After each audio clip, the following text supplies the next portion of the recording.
The green beans had gone cold by the time my mother said it. I had driven 40 minutes from my apartment on the north side of Chattanooga to my parents' house in the East Brainerd neighborhood, the same drive I had made every Sunday for 11 years, arriving at the same time, parking in the same spot on the left side of the driveway, bringing the same kind of wine my mother preferred, a dry Riesling, nothing too sweet. I was 34 years old. I had been doing this since I was 23, and it had become so embedded in the architecture of my week that I sometimes forgot, on Sunday mornings, that I had ever had a different option. My mother, Renata, was 61, compact and precise, with the particular energy of a woman who had spent decades being the most organized person in any room and had come to experience that as both a gift and a grievance. She set the table the same way every week, cloth napkins, the good plates, candles even for ordinary dinners, and she cooked the same rotation of dishes in the same order, and she asked the same questions in the same sequence, and she meant all of it as love. I had believed that for a very long time. My brother Marcus was there that night, which was unusual. He was 29, lived downtown, came to Sunday dinners occasionally, but not consistently. He had a way of arriving and filling the room with noise that relieved some of the pressure from these evenings, and I had always been quietly grateful for it without ever examining why. The meal had been going normally, my father Gideon asking about my freelance projects with genuine interest, Marcus talking about a trip he was considering, my mother moving between the kitchen and the table with the brisk efficiency of someone who found sitting still difficult. And then, during the green beans, Renata set down her fork and said, "I need you to come with me to Aunt Phyllis's retirement party next month. I already told her you're coming. And I need you to design the program." Not, "Would you be able to?" Not, "I know you're busy but..." A statement of already decided fact, delivered with the calm certainty of someone who had never encountered a version of this conversation where the answer was no. Something in me went very still. I had a work deadline that weekend. A branding project for a client in Atlanta, final deliverables due Monday morning, the kind of commitment that had taken 3 months to build and could not be moved. I knew this. My body knew this before my mind had fully processed her sentence. "Mom," I said, "I have a deadline that weekend."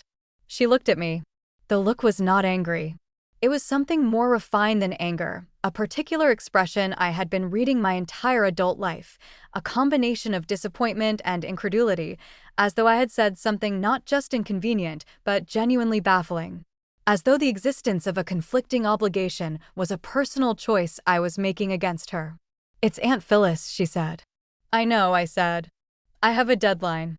The table went quiet in a way that had its own texture. My father looked at his plate. Marcus reached for the bread. My mother picked up her fork, set it down again, and said, "I already told her." And that was it. That was the whole argument, stated in 4 words. The telling her had already happened. The decision had already been made on my behalf. My schedule, my work, my prior commitment, these were variables that had not been consulted and were therefore not relevant. I said I was sorry, that I would send a gift, that I would call Aunt Phyllis myself. My mother said nothing more at the table. But the quality of her silence for the rest of the meal was the kind of silence that functions as punishment, careful, sustained, designed to be felt. Driving home afterward, I gripped the wheel tighter than I needed to and stared at the highway and felt something I had been pushing down for a very long time beginning, very slowly, to rise. I had said no. It was the first time in 11 years of Sunday dinners, of yes of course, and I'll figure it out and don't worry about the deadline, that I had said no to something my mother had decided I would do. And the world had not ended. But the dinner had. And somewhere between East Brainerd and my apartment I understood, in a way I hadn't before, that these two things, the world and her approval, had been interchangeable to me for a very long time. That was the beginning of everything that followed. The Monday after the dinner, my mother did not call. This was unusual. She called every Monday morning, always between 8 and 8:30, always while I was making coffee. The calls lasted between 12 and 25 minutes and covered the same general territory: her week, my work, family updates, gentle inquiries about my personal life that were less questions than pressure applied in questions clothing. I had answered them every Monday for 11 years. I had rearranged my mornings around them without ever consciously deciding to. The silence that Monday had a specific weight. I finished my coffee. I started work. I told myself she was busy, that she'd call later, that I was reading significance into an ordinary gap.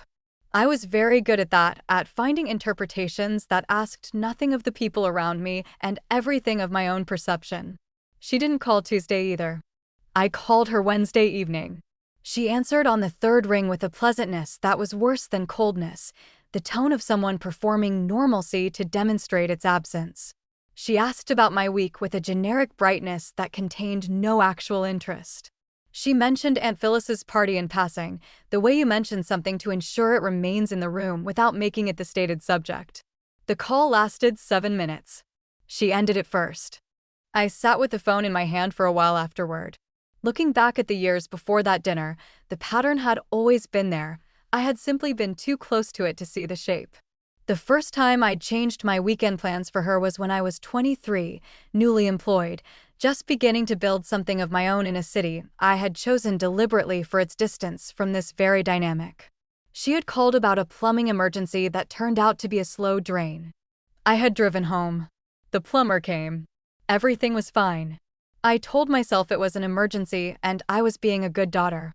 But the lesson the situation taught, to both of us, was that my plans were negotiable and hers were not. I hadn't recognized it as a lesson at the time. I had recognized it as love. My work that week was good, focused, cleaner than usual. There was something clarifying about having said no. My desk felt like mine in a way that was hard to quantify. I worked late on the Atlanta project and found myself absorbed in it without the usual Sunday to Sunday tracking of days, the mental countdown to the next obligatory drive east. My friend Cassie called Thursday. We had been close since our late 20s, shared a particular shorthand, she knew my family, had met Renata several times, had heard the post-Sunday dinner debriefs often enough to have an informed opinion. She asked how things were, and I told her about the dinner, about the silence since. That sounds rough, she said. But you know how she is. She'll come around. I know, I said.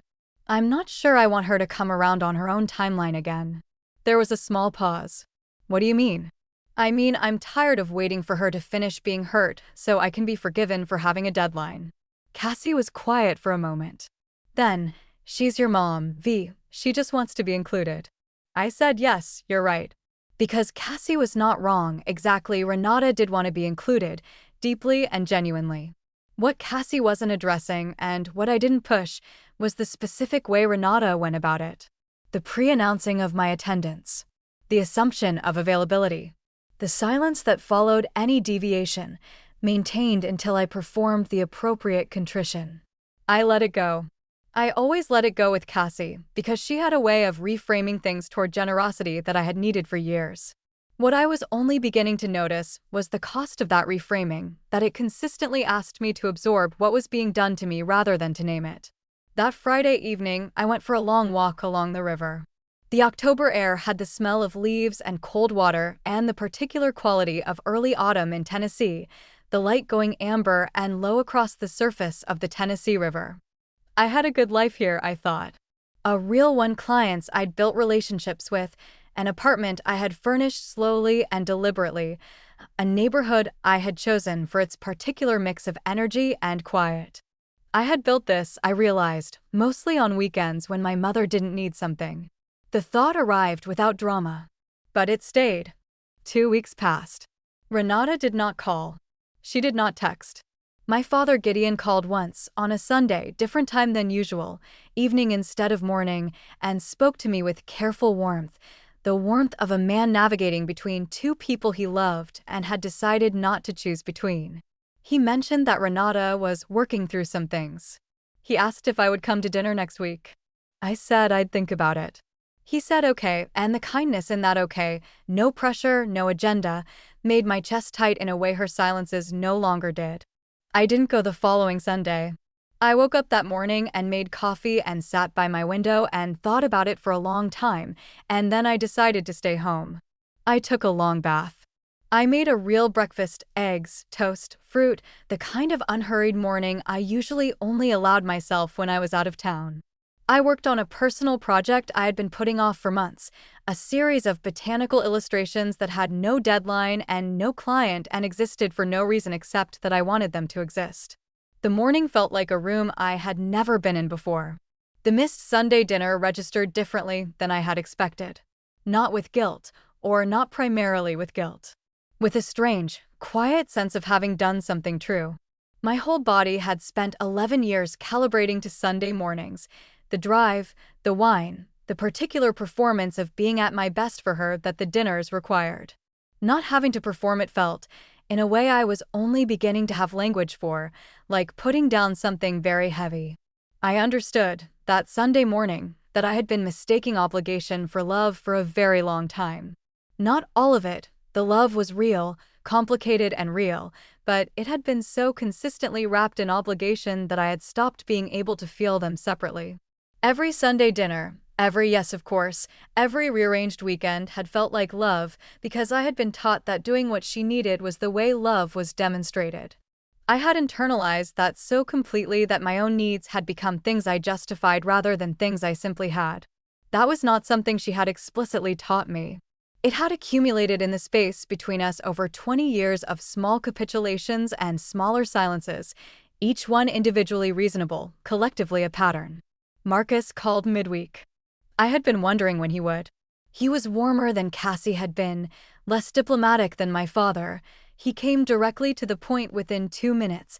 "Mom's really hurt, Vera." "I know," I said. "I don't think you understand how much." "Marcus," I said. "I had a work deadline. A real one. I told her I couldn't come to a party. That's what happened." He was quiet for a moment. "She was embarrassed," he said.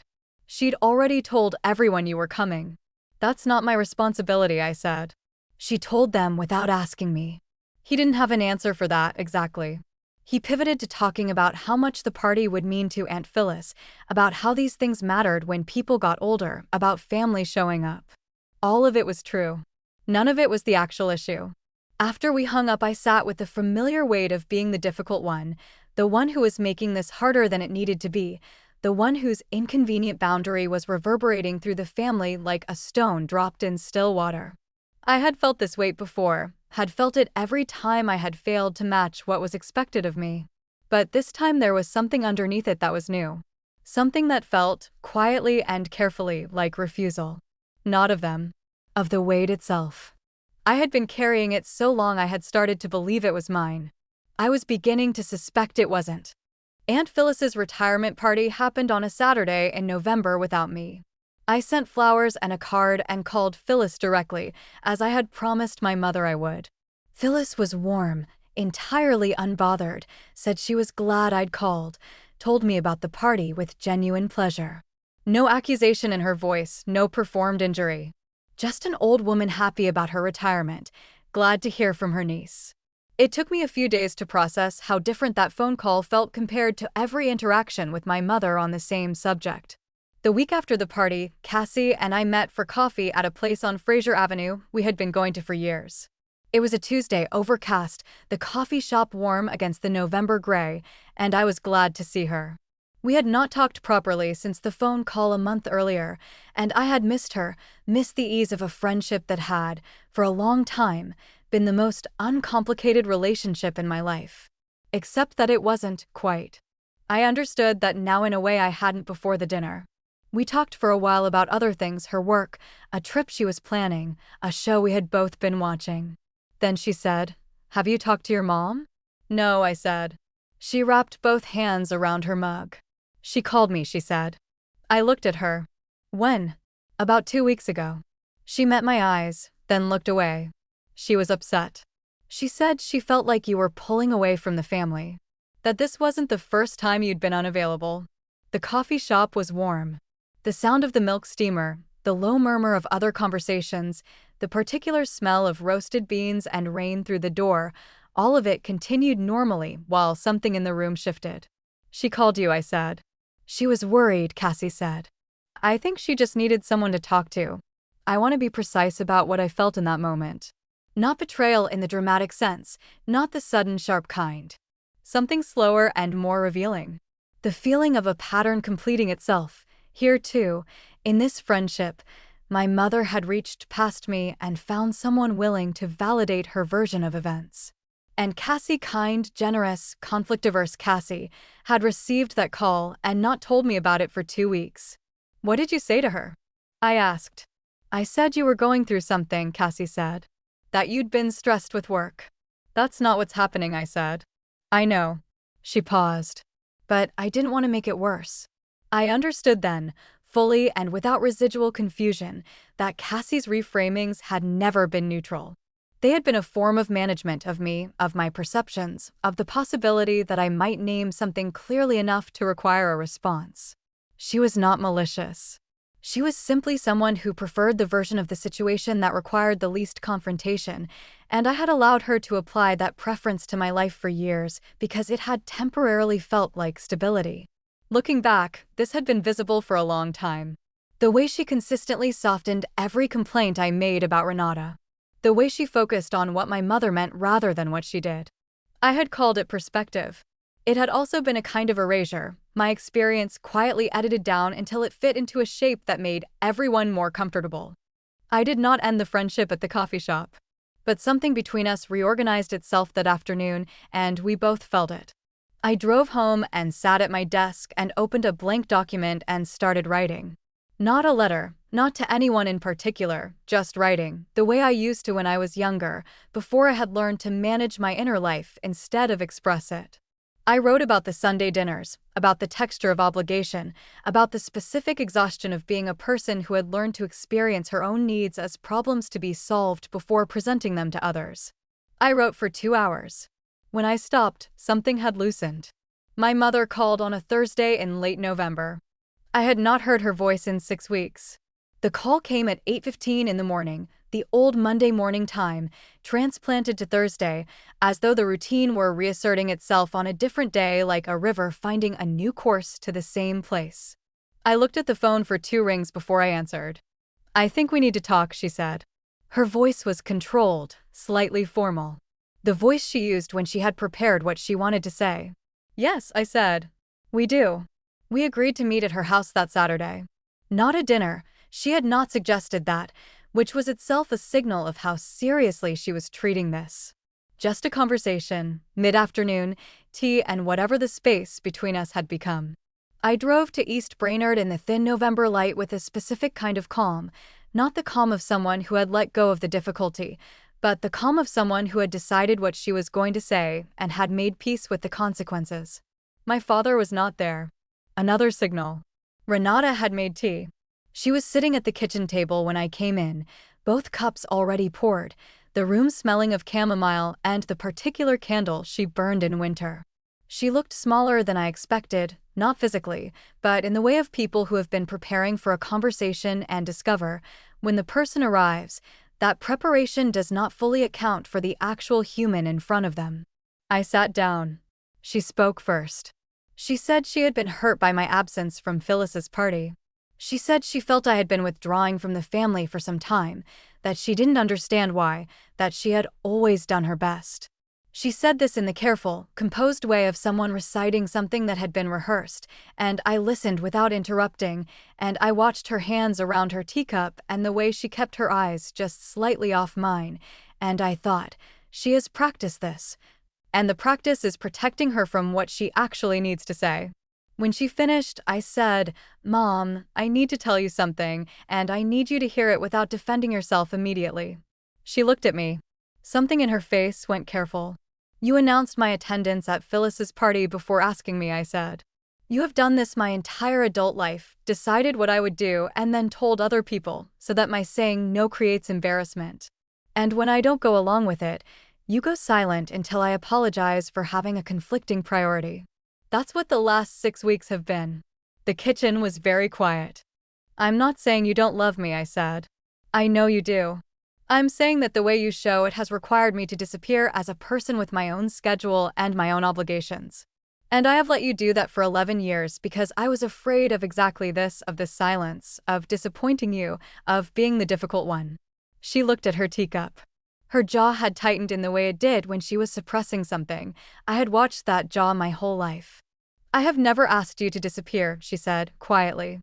"No," I said. You've asked me to appear. Whenever you needed me to. On your schedule, for your plans, with your timeline. And disappearing was what happened to me in the space between. We sat with that for a long time.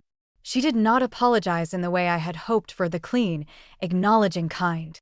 She said she was sorry I felt that way, which is a different thing, and she said she had always tried to put the family first, which was true and was also the problem, and she said she didn't understand why everything had to be so complicated now. I did not fight with her over the wording. I had not come to win an argument. I had come to say something true out loud, in the room where it needed to be said. And I had done that. What she did with it was hers. I finished my tea. We talked for a little while longer, not about the conflict, but about Gideon, about Marcus's trip, the small ordinary things. When I left, she hugged me at the door, briefly and a little stiffly, and I hugged her back. In the car, I sat for a moment before starting the engine.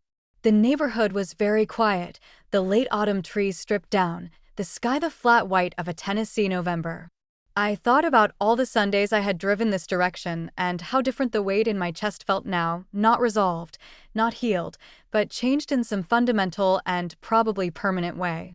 I drove home without the radio on. My mother did not call the following Monday, or the Monday after that. The silence this time was different from the first one. The first had been a weapon, deliberate, timed, designed to produce guilt and capitulation. This one felt more like a withdrawal, a woman retreating to a distance she knew how to maintain while she processed something she hadn't expected to be asked to process. I let it be. That was new too. I went to Sunday dinner 3 weeks after the conversation. Not because I had been summoned, not because the silence had broken me down, but because I chose to, on a Sunday when I wanted to, with the understanding that I was choosing it rather than fulfilling it. The distinction sounds small. It wasn't. The dinner was quiet. Gideon was visibly relieved to have us both in the same room. Renata cooked the same meal she always cooked, set the table the same way, lit the same candles. She did not bring up the conversation. Neither did I. But something in the room had shifted, permanently and without announcement. The air pressure of expectation had dropped, and the silence that had once been punishing was now simply silence. I started going to Sunday dinners roughly every other week. Sometimes I went, sometimes I didn't, and the world did not end either way. My mother never commented directly on the pattern, but she stopped pre-announcing my attendance at events. The calls, when they came, were shorter and somehow more genuine, less performative of closeness, more actual. Whether that constituted change or accommodation, I wasn't sure. I held the question without needing to answer it. Cassie and I remained friends, though the friendship reorganized around a more honest foundation. I stopped managing my complaints into palatable shapes for her, and she, to her credit, stopped reflexively reframing them. We talked about it once, directly, the way you can with someone who has been in your life long enough that honesty is the more sustainable path. She said she hadn't realized she was doing it. I believed her. That was enough. My botanical illustration series was finished by December. 12 pieces, all plants native to Tennessee, each one demanding the kind of close, sustained attention that the flower gives back to you in detail, the way the veins of a leaf run, the exact way a stem bends toward light. I had them printed and framed and hung them in my apartment in the hallway, and every morning when I passed them I felt the particular satisfaction of something made entirely by my own intention, for no one but myself. My father told me, sometime in January, that my mother had been thinking about what I said. He said this not as a report, but as an offering, just leaving it on the table, the way he left most things. I thanked him. I didn't ask for more. What I understood now, that I could not have articulated the morning after the dinner about the green beans, was that I had not been waiting for my mother to change. I had been waiting for myself to stop needing her to. Those are different operations, and only one of them is within reach. The drive to East Brainerd still took 40 minutes. The wine she preferred was still a dry Riesling. The table was still set with cloth napkins and candles. But I was a different woman making that drive, someone who had measured the cost of 11 years of yes and decided, finally, that she was worth more than the approval she had been purchasing with them. My mother's silence, that first long month, had taught me something she hadn't intended to teach, that I could survive it.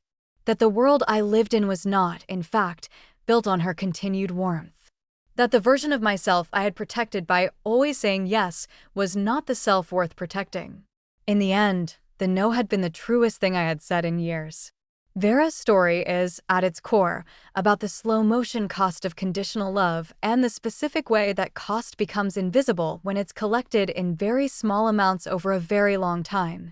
What makes Renata's dynamic with Vera so psychologically effective is that it operates entirely within the vocabulary of family devotion. The Sunday dinners, the coordinated table, the candles, the regular calls, these are the artifacts of a mother who is genuinely invested in her children and who understands love as presence, participation, and coordination. Nothing in Renata's behavior would look wrong from the outside. The wrongness only becomes visible when you account for the interior experience of the person on the receiving end. The 40-minute drive every Sunday, the rearranged weekends, the pre-announced appearances, the trained response of guilt when a deadline interfered with a plan she hadn't been asked to make. The mechanism at work here is not unusual in controlling family dynamics. Obligation is wrapped so thoroughly in the language of love that the person inside it cannot separate the two. Vera had not been withholding love from her mother for 11 years. She had been paying for it in the currency of availability, and the transaction had become so normalized that the payment felt like the relationship itself. The party was not the breaking point because it was especially significant. It was the breaking point because it was entirely ordinary, a routine ask that Vera simply, for the first time, declined. What made the no so disruptive was precisely its smallness. If Renata's response had been proportionate, the dinner would have passed without consequence. The 6 weeks of silence that followed revealed the mechanism clearly. The withdrawal of warmth was the penalty for noncompliance, and it had always been the penalty. Every previous yes had been partly a vote against enduring it. Cassie's role deserves attention because it represents something Vera hadn't fully mapped, the supporting structure that keeps a controlling dynamic functional. Renata did not maintain her grip on Vera through force. She maintained it through an ecosystem, a family that had learned to protect her feelings above all else, a friend who consistently translated Vera's experience into something more manageable, a father who loved his daughter but had long since chosen peace over intervention. Vera had been surrounded, without realizing it, by a set of relationships all oriented in the same direction. The conversation in the kitchen was not a victory exactly, because Renata's response, "I'm sorry you feel that way," was not the acknowledgement Vera needed. But the conversation mattered not for its outcome, but for the act of it. Vera said a true thing in the room where it needed to be said. That changed the geography of the relationship permanently, regardless of what Renata did with it. What Vera's story ultimately illustrates about family love is this: love that comes with a withdrawal mechanism attached is not unconditional, no matter how it presents itself. And the daughter, or son, or partner, or anyone in that position, who spends years modulating their life to avoid triggering that withdrawal is not being loved freely. They are managing a relationship that has never fully belonged to them. What I keep returning to in this story is the green beans going cold. Such a small image. Such an ordinary moment. But that's what I find most painful about it, that it took 11 years of Sunday dinners, 11 years of rearranged weekends and swallowed priorities, for one cold plate of vegetables to finally be the thing that made Vera hear herself clearly. We don't usually leave because of the dramatic moments. We leave, or we wake up, or we change because of something so quiet and ordinary that we almost miss it too. I think most of us have a version of that dinner somewhere in our past. The question is whether we recognized it for what it was, or whether we refilled our glass and drove home in the dark and filed it away with all the other things we weren't ready to name yet.